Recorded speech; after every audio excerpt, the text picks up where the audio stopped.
नमस्कार साथियों, T for teacher के यूट्यूब चैनल पर आप सभी का हार्दिक स्वागत है। आज के इस वीडियो में हम सामान्य ज्ञान के 33 महत्वपूर्ण ऑब्जेक्टिव क्वेश्चंस कॉल कर रहे हैं और ये इसका छठा भाग है। तो चलिए आज के इस वीडियो को शुरू करते हैं। आज का हमारा पहला प्रश्न है, ताजमहल किसने बनवाया था? ऑप्शन ए है शाहजहां ने, अकबर ने, जहांगीर ने या औरंगजेब ने। तो ताजमहल का निर्माण किसने करवाया था या किसने बनवाया था? तो ये बनाया था शाहजहां ने। ऑप्शन ए इसका एकदम सही उत्तर हो जाएगा। Next question, question number 2। प्रश्न संख्या 2 में हमसे बोला है, संयुक्त राष्ट्र संघ का मुख्यालय किस शहर में है? संयुक्त राष्ट्र संघ का मुख्यालय किस शहर में है? लंदन, न्यूयॉर्क, जेनेवा या नई दिल्ली? तो जो संयुक्त राष्ट्र संघ का मुख्यालय है वो है न्यूयॉर्क में। ऑप्शन बी एकदम सही आंसर हो जाएगा। Question number 3। क्वेश्चन नंबर 3 है, गेटवे ऑफ इंडिया कहाँ स्थित है? गेटवे ऑफ इंडिया कहाँ स्थित है? दिल्ली, आगरा, मुंबई या कोलकाता? तो गेटवे ऑफ इंडिया जो है वो मुंबई में स्थित है। ऑप्शन सी इसका एकदम सही उत्तर हो जाएगा। प्रश्न संख्या 4। प्रश्न क्रमांक 4 है, सबसे प्राचीन वेद कौन सा है? ऋग्वेद, सामवेद, अथर्ववेद या यजुर्वेद? तो इन चारों वेदों में से सबसे प्राचीन वेद कौन सा हो जाएगा? आपका सबसे प्राचीन वेद जो होगा वो होगा ऋग्वेद। और वेद कितने होते हैं? तो ये 4 ही होते हैं, ऋग्वेद, सामवेद, अथर्ववेद और यजुर्वेद। सबसे प्राचीन वेद अगर पूछे तो ऋग्वेद आपको याद रखना है, right. Next question, question number 5। Question number 5 है, गोलकुंडा किला कहाँ स्थित है? गोलकुंडा किला कहाँ स्थित है? चेन्नई, बेंगलुरु, तिरुवनंतपुरम या हैदराबाद? तो गोलकुंडा किला जो है वो आपका हैदराबाद में स्थित है। ऑप्शन डी एकदम सही आंसर रहेगा। प्रश्न संख्या 6 की ओर बढ़ते हैं। प्रश्न क्रमांक 6 कह रहा है, कौन सा शहर गंगा के किनारे स्थित है? आगरा, कानपुर, लखनऊ या दिल्ली? तो इन चारों में से कौन सा शहर गंगा नदी के किनारे स्थित है? तो आगरा जो है ये आपका यमुना नदी के किनारे स्थित है। आगरा कौन सी नदी के किनारे स्थित है? यमुना नदी के किनारे स्थित है। कानपुर, कानपुर जो है ये गंगा नदी के किनारे स्थित है। तो ऑप्शन बी इसका एकदम सही उत्तर हो जाएगा। लखनऊ कौन सी नदी के किनारे स्थित है? तो लखनऊ जो है ये गोमती नदी के किनारे स्थित है लखनऊ। और नई दिल्ली जो है ये भी आपका यमुना नदी के किनारे स्थित है, राइट। प्रश्न संख्या 7। प्रश्न क्रमांक 7 है, सिंगापुर की मुद्रा है डॉलर, दिनार, पाउंड या रूबल? तो सिंगापुर की जो मुद्रा है वो है डॉलर। ऑप्शन ए एकदम सही आंसर रहेगा। प्रश्न क्रमांक 8। प्रश्न क्रमांक 8 है, कौन सा राज्य बांग्लादेश के साथ अधिकतम सीमा रेखा बनाता है? भारत का ऐसा कौन सा राज्य है जो बांग्लादेश के साथ अधिकतम सीमा रेखा बनाता है? मेघालय, त्रिपुरा, मिजोरम या पश्चिम बंगाल?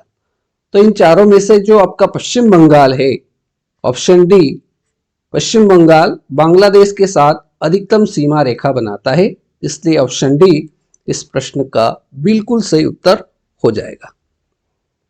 अगला प्रश्न, क्वेश्चन नंबर 9। प्रश्न क्रमांक 9 कह रहा है, आग्नेय चट्टान उदाहरण है। आग्नेय चट्टान किसका उदाहरण है? संगमरमर का, चूना पत्थर का, बलुआ पत्थर का या ग्रेनाइट का? तो आग्नेय चट्टान जो है ये ग्रेनाइट का उदाहरण है। तो यहां पर ऑप्शन डी एकदम सही आंसर रहेगा। प्रश्न संख्या 10। थार मरुस्थल किस राज्य में स्थित है? गुजरात में, राजस्थान में, बिहार में या उत्तर प्रदेश में? तो थार मरुस्थल किस राज्य में स्थित है? तो ये आपका राजस्थान में स्थित है। ऑप्शन बी बिल्कुल करेक्ट आंसर रहेगा। प्रश्न क्रमांक 11। भारत में राष्ट्रीय मतदाता दिवस कब मनाया जाता है? भारत में राष्ट्रीय मतदाता दिवस कब मनाया जाता है? 25 जनवरी को, 25 दिसंबर को, 2 अक्टूबर को या 25 नवंबर को? तो भारत में राष्ट्रीय मतदाता दिवस जो है वो 25 जनवरी, ऑप्शन ए इसका बिल्कुल सही उत्तर हो जाएगा। 2 अक्टूबर को कौन सा दिवस मनाया जाता है? तो 2 अक्टूबर को अहिंसा दिवस मनाया जाता है।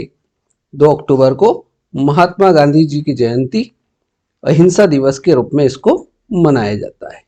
राइट, अगले क्वेश्चन की ओर बढ़ते हैं। Question number 12। क्वेश्चन नंबर 12 कह रहा है डेविस कप का संबंध किस खेल से है? डेविस कप का संबंध किस खेल से है?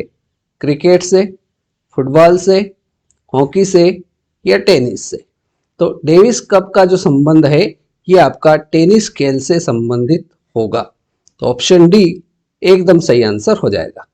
क्रिकेट जो है इसमें कितने खिलाड़ी होते हैं? तो क्रिकेट में 11 खिलाड़ी होते हैं। क्रिकेट की एक टीम में कितने खिलाड़ी होते हैं? 11 खिलाड़ी होते हैं। फुटबॉल में भी 11 खिलाड़ी होते हैं, हॉकी में भी 11 खिलाड़ी होते हैं, लेकिन जो टेनिस है इसमें 2 खिलाड़ी होते हैं। तो ये चीजें भी आपको याद रखना है। परीक्षा में एक ना एक प्रश्न खेल से संबंधित पूछा जाता है। अगले क्वेश्चन की ओर बढ़ते हैं। Question number 13। कौन सा लोक नृत्य उत्तर प्रदेश का नहीं है? नौटंकी, ये उत्तर प्रदेश का लोक नृत्य है। रासलीला, ये भी उत्तर प्रदेश का लोक नृत्य है। स्वांग, ये भी है, लेकिन जो छाऊ है ये उत्तर प्रदेश का लोक नृत्य नहीं है, इसलिए ऑप्शन डी बिल्कुल सही जवाब हो जाएगा। क्वेश्चन नंबर 14 बहुत ही सिंपल क्वेश्चन है। ध्रुव तारा किस दिशा की ओर संकेत करता है? उत्तर दिशा की ओर, दक्षिण दिशा की ओर, पूर्व दिशा की ओर या पश्चिम दिशा की ओर? तो ध्रुव तारा जो है वो उत्तर दिशा की ओर संकेत करता है। तो यहाँ पर ऑप्शन ए बिल्कुल सही आंसर हो जाएगा। बहुत ही सिंपल क्वेश्चन था। अगला question, question number 15। Beti Bachao Beti Padhao, Beti Bachao Beti Padhao योजना कब प्रारंभ की गई? 26 जनवरी 2014, 22 जनवरी 2015, 26 जनवरी 2016 या 22 जनवरी 2017? तो बेटी बचाओ बेटी पढ़ाओ ये योजना शुरू हुई थी या प्रारंभ हुई थी, ये हुई थी 22 जनवरी 2015 को। तो ऑप्शन बी इसका एकदम सही आंसर रहेगा।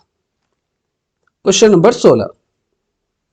क्वेश्चन नंबर 16 है निम्न में कौन केंद्र शासित प्रदेश नहीं है?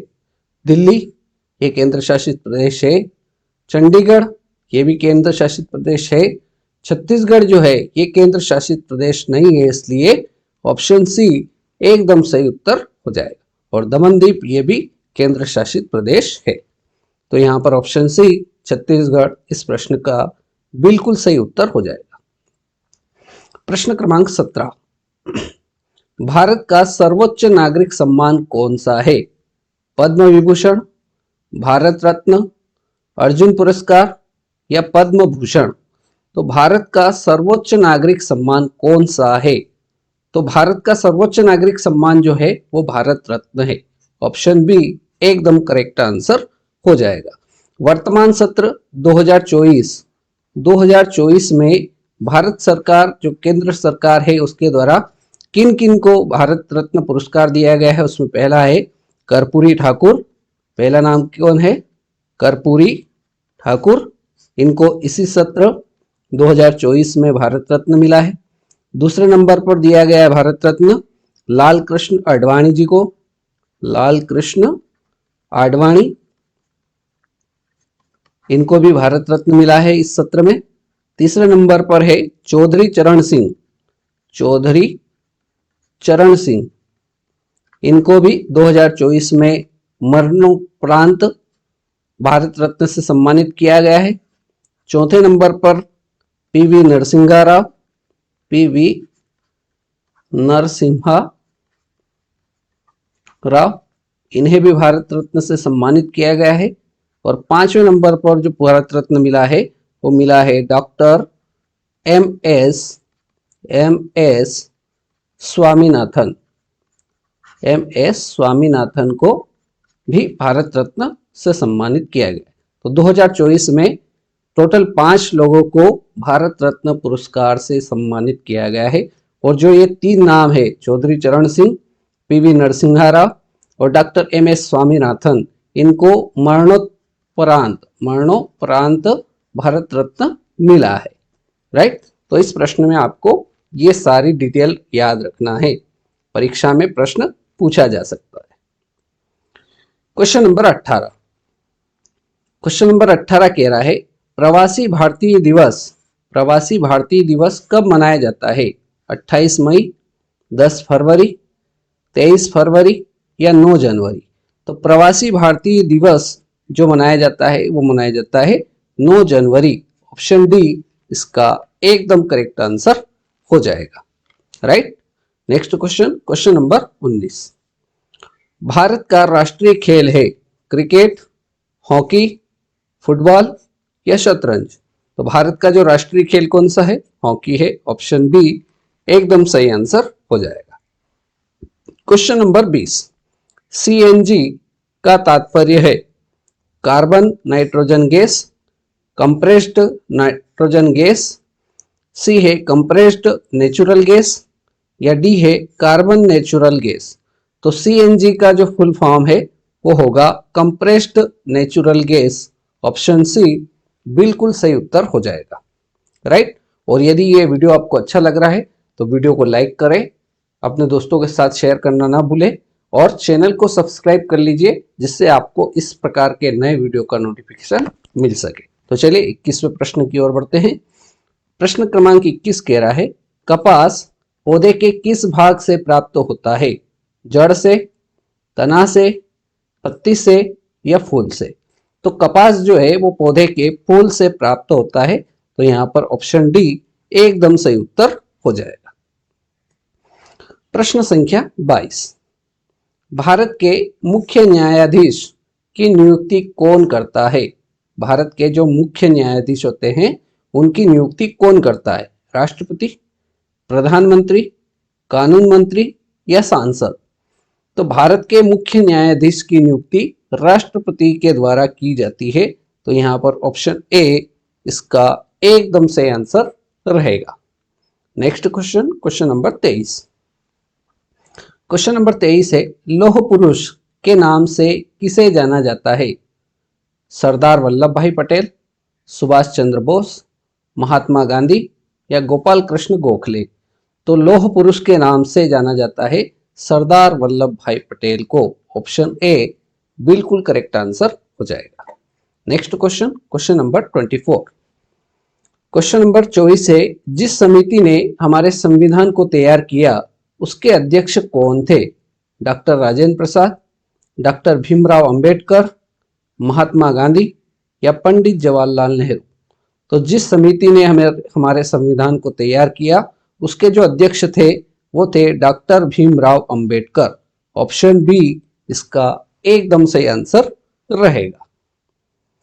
Question number 25।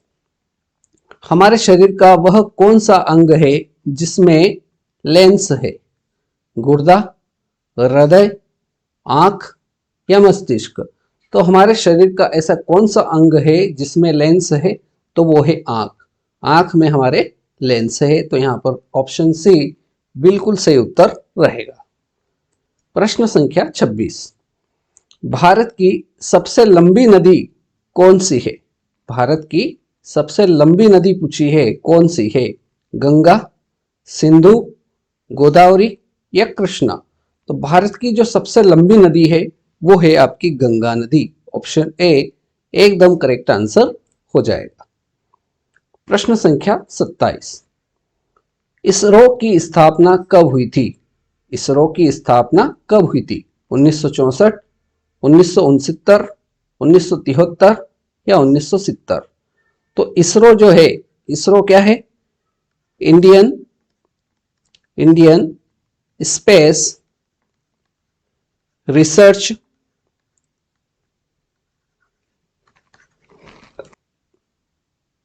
ऑर्गेनाइजेशन। इसरो का फुल फॉर्म क्या है? Indian space research organisation. और इसरो को हिंदी में बोलते हैं भारतीय भारतीय अंतरिक्ष भारतीय अंतरिक्ष अनुसंधान अनुसंधान संगठन। इसको अंग्रेजी में बोलेंगे तो Indian space research and organisation, right.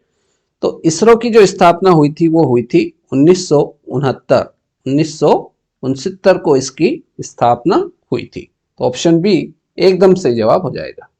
Next question, question number 28। शून्य की खोज किसने की थी? आर्यभट्ट, भास्कर, वराहमिहिर या नागार्जुन? तो शून्य की खोज की थी आर्यभट्ट ने। ऑप्शन ए एकदम सही आंसर हो जाएगा। Next question, question number 29। Jain परंपरा के अनुसार जैन धर्म में कितने तीर्थंकर हुए? 20, 22, 24 या 14? तो जैन परंपरा के अनुसार जैन धर्म में तीर्थंकरों की जो संख्या है वो है 24। ऑप्शन सी एकदम सही आंसर हो जाएगा। और परीक्षा में पूछा जाता है कि पहले तीर्थंकर कौन थे? तो प्रथम तीर्थंकर जो थे उनका नाम है ऋषभदेव। पहले का नाम क्या है? ऋषभदेव। और 24वें कौन थे? तो 24वें तीर्थंकर का नाम भी परीक्षा की दृष्टि से महत्वपूर्ण है। तो 24वें तीर्थंकर का जो नाम था वो था महावीर स्वामी। तो ये दोनों नाम आप याद रख लीजिए। Next question, question number 30। जियो और जीने दो, जियो और जीने दो किसने कहा था? महावीर स्वामी, गौतम बुद्ध, महात्मा गांधी या विनोबा भावे? तो जियो और जीने दो ये कथन कहा था महावीर स्वामी ने। तो ऑप्शन ए इसका एकदम सही आंसर रहेगा। Question number 31। एशिया की रोशनी, एशिया की रोशनी किसे कहा जाता है? या अंग्रेजी में अगर पूछा जाए, the light of Asia, the light of Asia किसे कहा जाता है?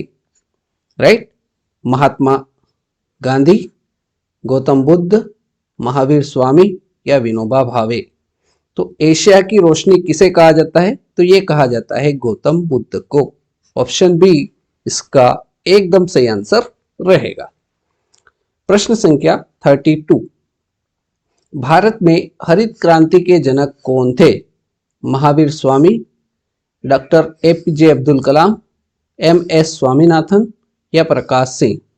तो हरित क्रांति के जनक, भारत में हरित क्रांति के जनक जो थे वो थे एमएस स्वामीनाथन, जिनको अभी 2024 में भारत रत्न से सम्मानित किया गया है। भारत रत्न से सम्मानित किया गया है, राइट। और आज के इस वीडियो का हमारा अंतिम प्रश्न, प्रश्न संख्या 33। भारत की प्राचीन भाषा कौन सी है? भारत की प्राचीन भाषा कौन सी है?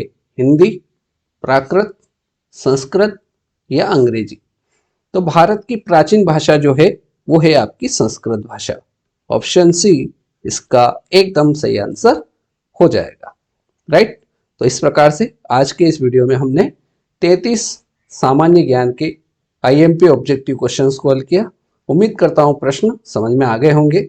बहुत ही सिंपल प्रश्न थे, परीक्षा में आए हुए प्रश्न थे, राइट। यदि वीडियो अच्छा लगा हो तो वीडियो को लाइक करें, अपने दोस्तों को भी शेयर करें और चैनल को अभी तक सब्सक्राइब नहीं किया है तो किसका इंतजार कर रहे हो? चैनल को सब्सक्राइब कर लीजिए ऐसे नए वीडियो का नोटिफिकेशन मिलने के लिए, राइट। तो आज के इस वीडियो में इतना ही, मिलते हैं नेक्स्ट वीडियो में ऐसे नए प्रश्नों के साथ।